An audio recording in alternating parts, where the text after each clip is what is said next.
iglesia, muy buenos días, ¿cómo están todos? Hoy vamos a continuar con ese relato que vimos hace 8 días, ¿lo recuerdan? Acerca de la historia de Noé. Y hoy vamos a ver cómo una promesa de Dios se hizo visible. Y nuestro tema de hoy se llama así, la promesa hecha visible. Durante la pandemia del coronavirus, Italia fue uno de los países más afectados. La desesperanza, la incertidumbre, el dolor se tomó todo este país. Y no solo este país, sino que también había muchísima incertidumbre, mucha angustia, mucho dolor en todo el mundo. Yo recuerdo que nosotros teníamos pase para poder salir mientras que todo el mundo estaba encerrado en sus casas. Y un día que salí, yo me sentía como en esa serie de Walking Dead y yo miraba para todos lados y decía, ¿en qué momento me sale un zombie? Porque había muchísima angustia y temor. Pero en medio de toda esa desesperanza, el 14 de marzo surgió una idea en Italia. Los niños, la mayoría de los niños de Italia se pusieron de acuerdo para pintar un arco iris. Y ese arco iris que ellos pintaban, lo pegaban en las paredes. Y decía la palabra, todo va a estar bien. Esa idea de que los niños hicieran un arco iris y lo colocaran en sus ventanas, venía precisamente de la historia de Noé. Y era el símbolo para recordarle al pueblo de Italia, y luego esta idea estuvo también en España y en muchísimos otros países, para recordar que las promesas de Dios seguían en pie y que aunque había incertidumbre, porque ¿cuántos sintieron incertidumbre en esa época? Aunque parecía que todo iba a terminar, aunque veíamos noticias, yo tomé una decisión, era que no iba a haber más noticias en esa época, porque recuerdo que una vez vi las noticias de Ecuador y tuve pesadillas y me tocó levantarme a interceder porque todo era tan caótico y angustiante que era difícil ver el futuro. Era muy difícil poder mirar hacia el futuro, mirar hacia adelante, y creíamos que todo iba a llegar ahí. Muchos creían que todo, y aparte habían demasiadas noticias apocalípticas de destrucción, de que ya este era nuestro fin y etcétera. Pero Dios siempre se presenta con esperanza. Y tanto en esa época como ahora, porque en esa época teníamos esa pandemia, pero ahora tenemos guerras, tenemos angustias y tantas cosas que siguen alrededor del mundo, pero tanto como en ese momento como ahora, el arco iris sigue siendo un símbolo que representa una esperanza. Y hoy vamos a hablar de lo que significó ese primer símbolo, ese primer pacto, esa primer promesa y cómo se hizo visible para que hasta el día de hoy nosotros podamos confiar y creer que la palabra de Dios es segura y verdadera. Amén. Así que como nos contaba el pastor hace 8 días, aunque esto del arco iris parece un simple gesto, en Italia se llenó de arco iris y al verlo, los corazones, al pasar por una calle, al ver el vecino que el otro tenía su arco iris puesto, eso se llenó, se volvió una señal de esperanza. Y como nos comentaba el pastor, Dios había tomado una decisión. Yo digo que Dios había dicho, voy a poner el botón de reset y voy a hacer todo nuevo. Y encargó a Noé para que hiciera el arca, y Noé hizo el arca y empezaron las lluvias y lluvias y lluvias y la tierra se empezó a cubrir de agua. y solo lo que estaba dentro del arca se salvó. Todo el resto de tierra, todo el resto de personas, de animales, todo eso desapareció. Y quizás tú no lo sepas, pero después de soportar ese diluvio devastador, Noé y su familia duraron 1 año dentro del arca. Yo no recuerdo ya cuánto tuvimos nosotros que estar dentro de casa encerrados durante la pandemia. Pero recuerdo que mi esposo José Guillermo entró en una ansiedad, y eso que nosotros tenemos una casa gigante. Y Guillermo tenía que salir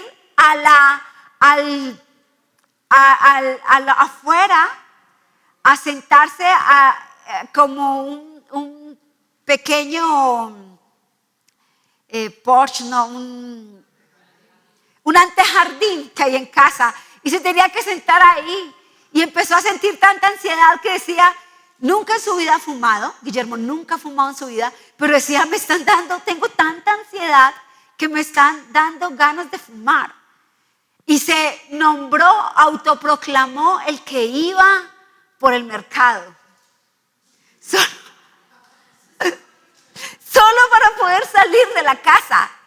Pero recuerdo que Zoom se convirtió en una plataforma muy importante para nosotros en la iglesia, pero yo atendía a muchas mujeres y muchas personas que estaban entrando en unos niveles de ansiedad tan grandes que estaban teniendo tendencias suicidas, porque muchas personas empezaron a tener problemas mentales por estar encerrados en casa. Pues Noé y su familia estuvieron encerrados en el arca durante 1 año, y cuando se asomaban solo podían ver agua alrededor de ellos.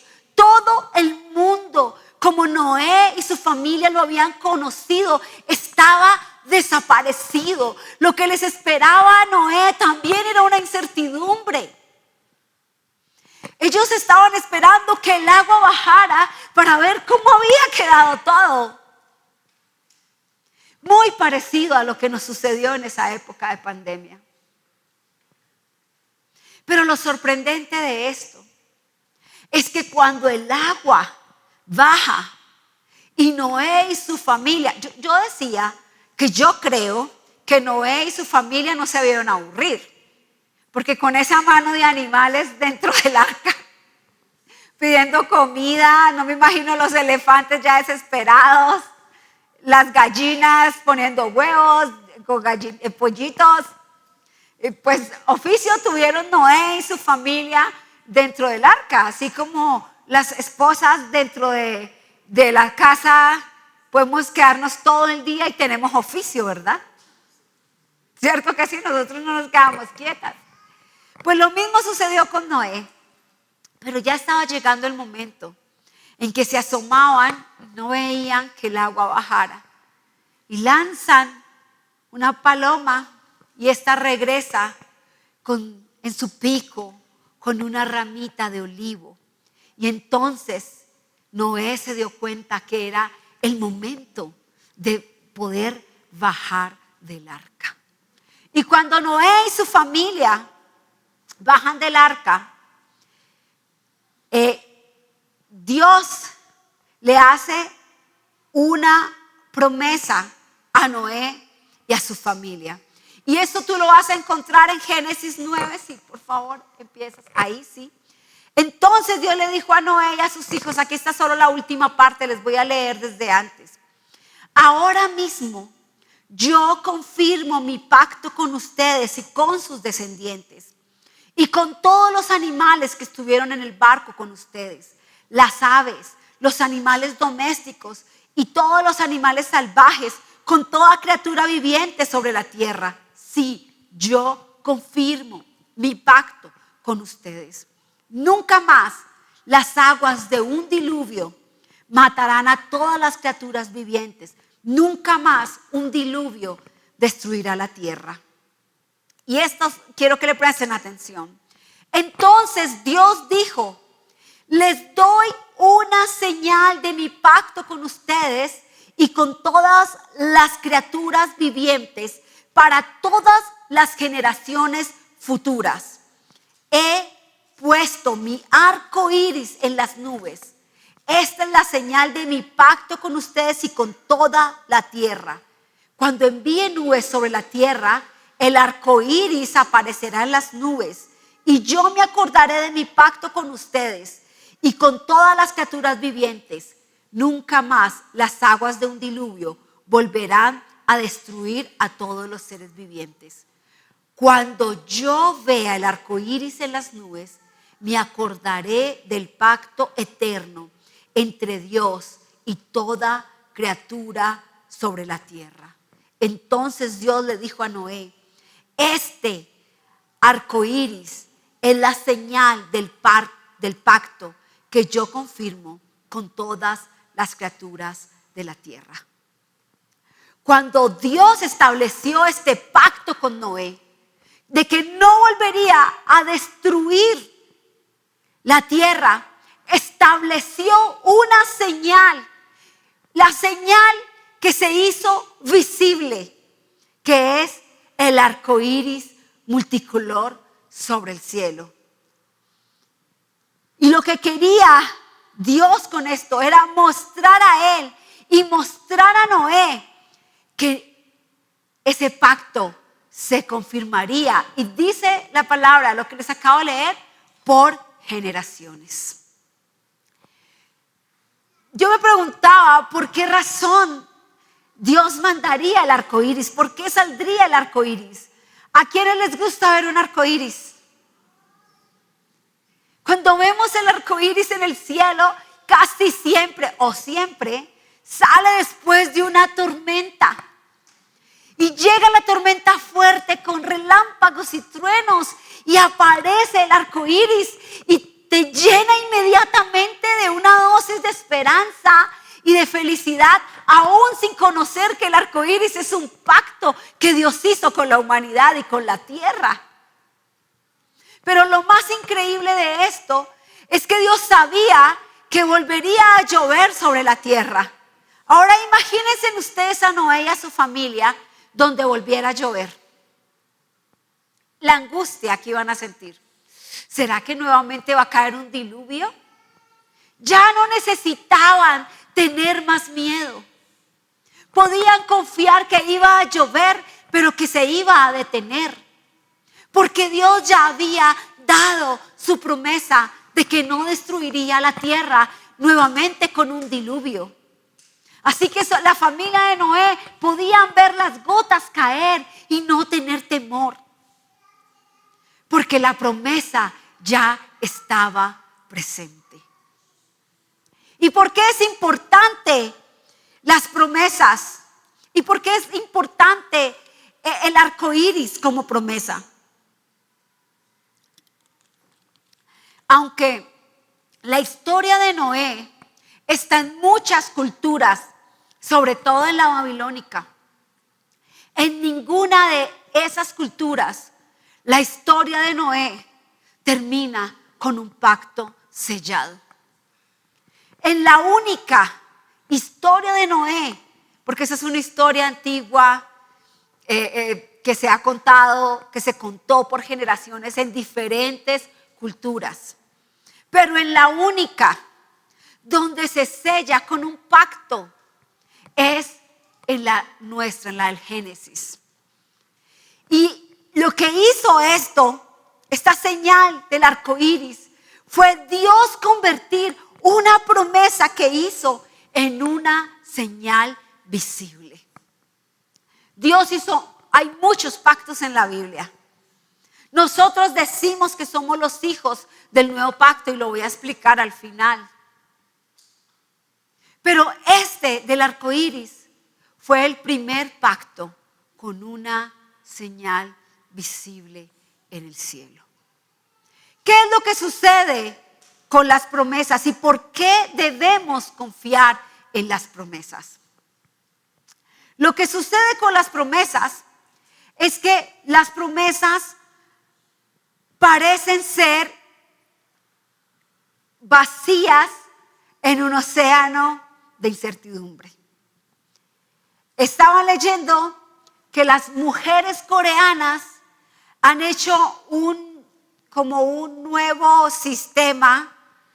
No es feminismo, sino que han tomado la determinación de no casarse.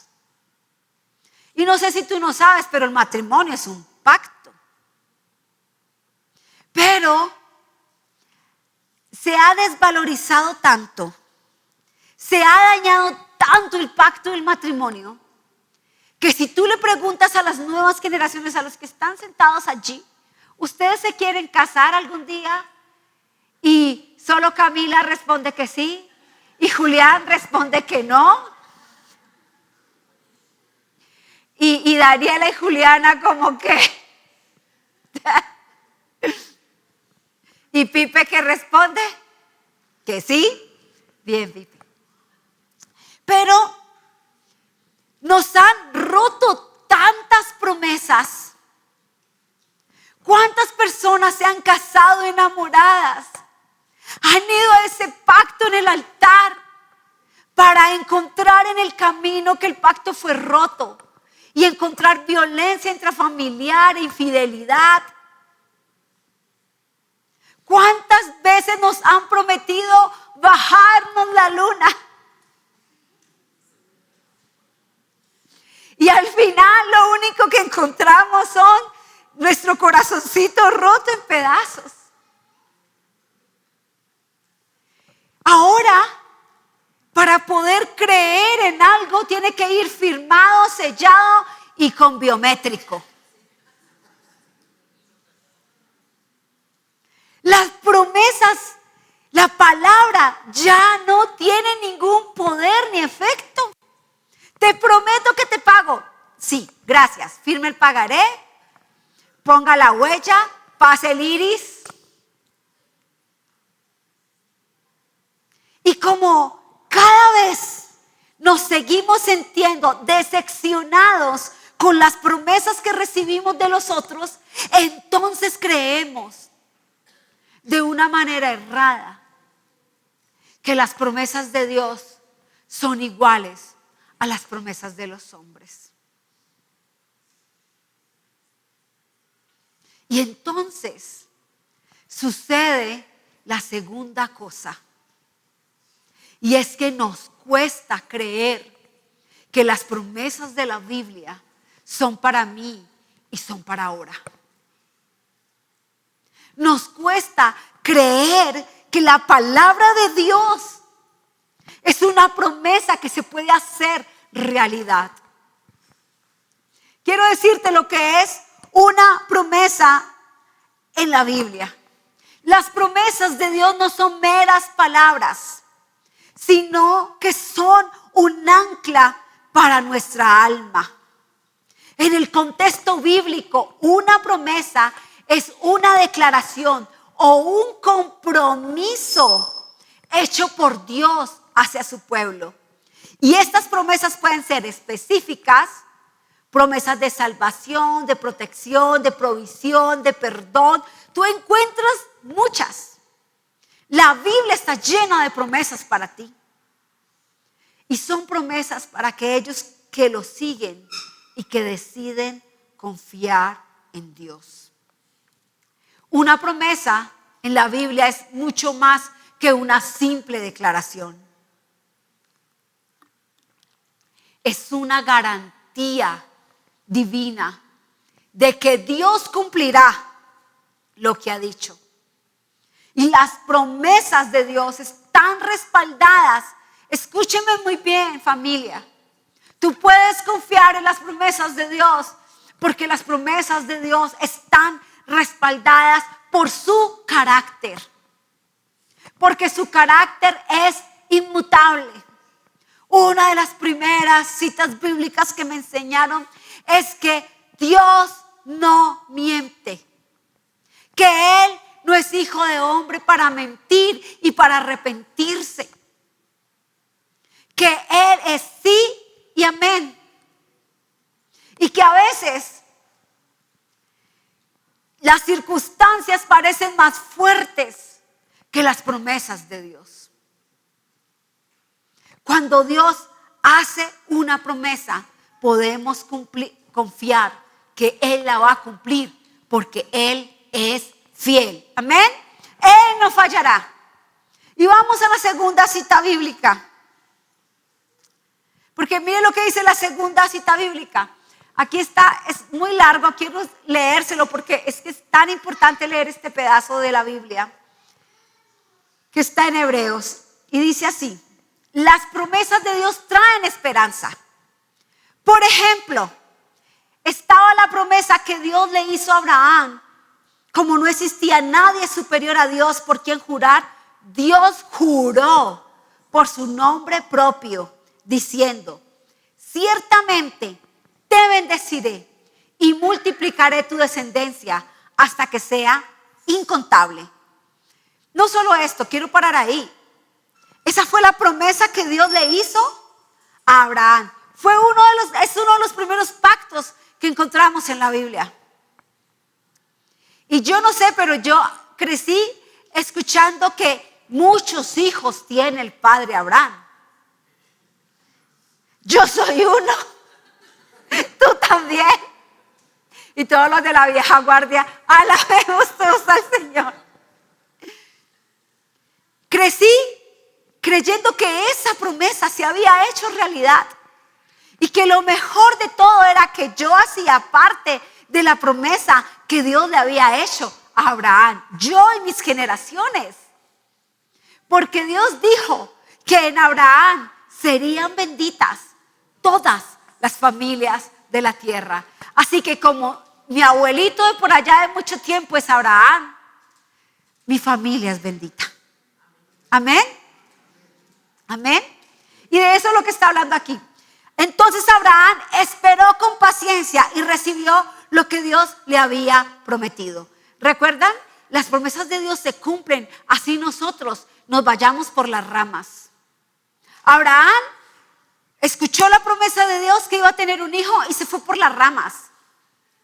Fue y buscó una esclava. Tuvo un hijo. Y ese hijo, ustedes ya saben la guerra que tenemos ahora entre Israel y Gaza. Mire, eso viene desde esa época. Pero Sara, aunque era vieja, aunque ya su matriz había cerrado la fábrica, como dicen los hombres aquí en Colombia, tuvo un hijo que se llamó Isaac. Y dice la Biblia que ese era el hijo de la promesa. Y de ahí en adelante, todos nosotros vinimos a ser bendecidos por la paciencia de Abraham y el cumplimiento de esa promesa. Amén. Versículo 16. Ahora bien, cuando las personas hacen un juramento, invocan a alguien superior a ellas para obligarse a cumplirlo. Y no cabe ninguna duda que ese juramento conlleva una obligación. Dios también se comprometió mediante un juramento para que los que recibieran la promesa pudieran estar totalmente seguros de que Él jamás cambiaría de parecer. Escúcheme, voy a volverlo a leer. Dios también se comprometió mediante un juramento para que los que recibieran la promesa pudieran estar totalmente seguros de que Él jamás cambiaría de parecer. Así que Dios ha hecho ambas cosas, la promesa y el juramento. Y estas dos cosas no pueden cambiar porque es imposible que Dios mienta. Por lo tanto, los que hemos acudido a Él en busca de refugio, podemos estar bien confiados, aferrándonos a la esperanza que está por delante de nosotros. Esta esperanza, mi versículo cada vez que puedo me lo repito, esta esperanza es un ancla firme y confiable para el alma. Esta esperanza nos conduce a través de la cortina al santuario interior de Dios. Jesús ya entró allí por nosotros. Él ha llegado a ser nuestro eterno sumo sacerdote según la orden de Melquisedec. ¿Por qué tenemos que confiar en las promesas de Dios? Primero, porque Dios es fiel y verdadero en todo momento. Su palabra no cambia y sus promesas son seguras. Segundo, porque su amor por nosotros es inmutable y su voluntad es cumplir lo que ha prometido. Escuchen, Dios no cambia. No se preocupe. Aunque Abraham pecó y trató de hacer la promesa de Dios forzada por su propia mano, Dios no hizo que eso destruyera la promesa que tenía para con él. Dios es inmutable. Dios no es como nosotros que somos bipolares, como dicen los jóvenes. Es que es bipolar. Hoy estamos felices, mañana estamos tristes. No, Dios es inmutable. Si Dios lo prometió, Dios lo hará. Amén. Lo segundo, porque cuando nos aferramos a las promesas de Dios, experimentamos su paz que sobrepasa todo entendimiento. Las promesas son como nuestra herramienta. Las promesas son como nuestra arma para podernos llenar de valor y fortaleza cuando las circunstancias y los desafíos de la vida nos dicen todo está mal. Nosotros vamos y tomamos fe y confianza de las promesas de Dios y se convierten en nuestra boca y en nuestra vida en armas de guerra. Amén. Noé llevaba 1 año allí. Sale y Dios le da una promesa y un pacto. Y nosotros hoy cuando miramos podemos recordar que Dios sigue siendo fiel. Amén. Cuando vemos el arco iris salir después de una lluvia, nuestro corazón se alienta, así como Carolina que vio el arco iris salir y yo le dije, uy, eso es. Ayer se tomó una foto, el día de su cumpleaños, ¿verdad? El día de su cumpleaños Dios le regaló a Carolina un arco iris. Yo le dije, uy, eso es muy profético. Esperemos que se te cumpla esa promesa de Dios. Ella sabe qué es, no lo puedo decir en público. Las promesas de Dios también nos ayudan para afirmar y acercar nuestro corazón en medio de las circunstancias a Dios. Tú tomas una promesa y te acercas a Dios en medio de las circunstancias difíciles. Yo no sé cómo vaya tu vida. Si en estos momentos estás metida en un arca o metido en un arca de enfermedad, un arca de provisión, un arca de angustia, un arca de hijo rebelde y ya llevas 1 año, 2 años, 3 años, 10 años y se te está agotando la esperanza. Quiero decirles algo, que donde no, en el aspecto de nuestra vida, donde no haya esperanza, estamos creyendo una mentira. Empiece a preguntarse dónde no hay esperanza en su vida. ¿En qué parte de su vida no hay esperanza? Donde no hay esperanza, usted está creyendo una mentira. Y está creyendo una mentira porque Dios puede hacerlo todo de nuevo. Noé y su familia vieron un mundo diferente, pero una palomita venía con una hojita de oliva en su pico. Y quiero concluir diciéndoles lo siguiente. Los pesimistas ven un final sin esperanza. Los que tenemos fe vemos una esperanza sin final. Ustedes no saben cómo me toca a mí en mi casa. porque mi esposo es más bien pesimista que con esperanza. Pero yo soy de demasiada esperanza. Y hace poco me decía, ¿y tú cómo haces? No todo es fe. Y yo le dije, ¿qué?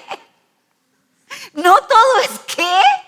No todo en la vida es fe. Y yo, ¿qué hablas? El pastor también me dijo, ¿qué se puede hacer? Y yo, nada. Porque todo es fe, todo es esperanza. Si perdemos la esperanza, lo perdemos todo. Cuando esta iglesia empezó, solamente teníamos una cosa: promesas. No había nada más. No teníamos nada más que promesas. Promesas que Dios le hizo directamente a Milena, de una señora repartiendo leche, y la llama y le dio una promesa. Promesas que Dios me hizo directamente a mí. Y me dijo, o arranca o arranca. Promesas que Dios le hizo al pastor a través de una pastora que hoy está en Estados Unidos. Solamente éramos una canastada de promesas. No había nada más. Estábamos en un salón comunal pequeñito. Yo le decía al pastor, deberían de poner las fotos de cuando iniciamos para que vean cómo eran. Eran así chiquiticos. Camila era súper chiquita. Los twins están por allá, pero los twins eran muy pequeños. Solo teníamos una promesa. Pero aunque no haya nada más en el mundo, me quedo con la promesa. Porque cuando la promesa viene de alguien tan confiable, tan seguro como Dios, tenemos la plena seguridad que esa promesa se va a hacer realidad. Hoy le damos gracias a Dios, porque a cuántos se les han hecho realidad las promesas de Dios. ¿A cuántos se le han hecho realidad su palabra? Y si lo hemos experimentado y vivido, ¿por qué seguimos con el temor y con la desconfianza hacia nuestro Dios? Que Él no podrá volverlo a hacer de nuevo con cada uno de nosotros. Creo, iglesia, que estamos entrando en un tiempo totalmente diferente como iglesia. Hoy estuve toda la semana orando porque le dije, Dios, quiero darle una promesa a mi iglesia. Dios, quiero hablarle a mi iglesia de los sueños que tú tienes para ti. Y nada llegaba. Y hoy mientras me peinaba, me pasaba la plancha por el pelo, tuve una visión. Dios ponía en nuestras manos, nosotros le traíamos a Dios vasijas que estaban rotas. Habían unas que solo tenían un pedacito destortillado. Otras estaban hechas añicos, estaban vueltas una nada, estaban hechas añicos. Y íbamos llegando a Dios con eso, y Dios había convertido esto como en un enorme taller. Y iba recibiendo esas vasijas y las iba como pegando, como volviéndoles a dar forma, como haciéndolas de nuevo. Y me recordó que una de las promesas más grandes que nos ha dado a nosotros es que somos una iglesia de restauración. y me dijo: voy a dar una unción nueva sobre ustedes. Un óleo fresco, un óleo nuevo, un vino nuevo que solamente recibirán aquellos que sean capaces de vaciarse, porque han sido restaurados y hechos de nuevo. Y yo he visto en esta iglesia tantos testimonios de restauración, que a veces diríamos: los testimonios de restauración no son tan grandes como los testimonios de sanidad, pero son tan importantes, porque son los que Dios anhela y espera. Amada iglesia, quiero decirles que todas las promesas que hay aquí son ciertas y verdaderas. Y concluyo diciéndoles que la promesa más importante que Dios hizo se encuentra en Isaías. Y era que Él enviaría a un Salvador, al Cordero del nuevo pacto, el cual traería sobre nosotros la salvación. Y esa promesa caminó entre nosotros. Esa promesa sanó, restauró, alimentó, ayudó, enseñó y amó. Esa promesa se llama Jesucristo. Y Él nos ha dicho a nosotros que estará con nosotros siempre. Él nos ha dicho, nos ha prometido que si traemos nuestras cargas, Él nos dará su carga, que es liviana y ligera. Él nos ha dicho que Él es vida y vida abundante. Él nos ha dicho que nosotros haremos cosas mayores que las que Él hizo. Así que ponte en pie en esta mañana,